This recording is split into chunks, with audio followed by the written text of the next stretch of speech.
Iba na talaga ang level ng pambato nating Strong Group Athletics o itong Strong Group Pilipinas na isasabak sa William Jones Cup Championship.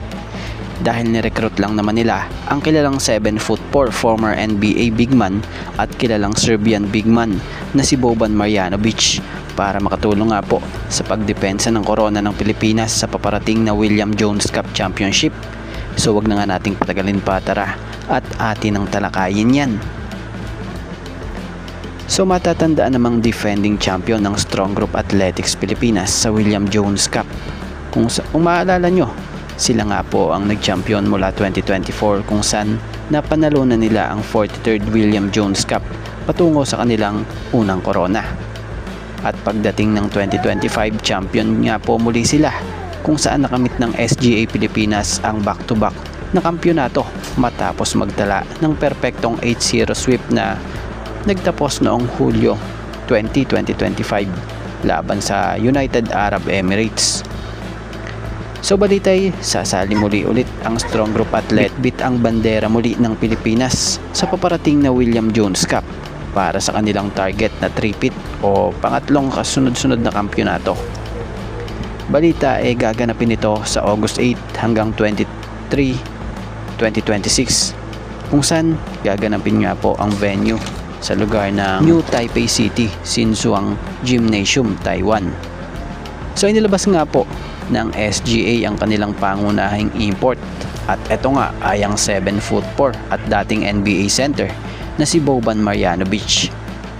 So maglalaro nga po si Boban para sa Pilipinas sa team ng Strong Group Athletics sa paparating na William Jones Cup. Sa mga hindi familiar kay Boban, eto nga po ay 7'4" Serbian big man at dating NBA center. So layunin nga po ng SGA na puntiryahin ang ikatlong sunod-sunod na kampyonato sa William Jones Cup.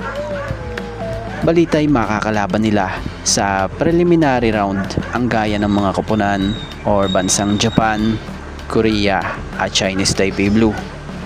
So about nga kay Boban Marjanovic, inaasahang malaki ang maitutulong nito dahil nga ang kanyang tangkad na 7'4" ay magbibigay ng malaking depensa sa ilalim, protection sa rim at matibay na rehistro sa rebounding. Ang kanyang siyam na taong paglalaro sa NBA noon at paglalaro sa Serbia ay magdadala ng mataas na antas na katalinuhan sa laro na gagabay sa koponan. Inaasahang isa rin siya sa magsisilbing pangunahing sandata ng Strong Group Athletics para depensahan ng korona at makuha ang inaasam na sunod-sunod na kampyonato sa William Jones Cup. So siya nga po pala, batiin ko lamang po ang mga solid nating laging nanonood at nagla-like sa ating mga updates pagdating sa basketball world.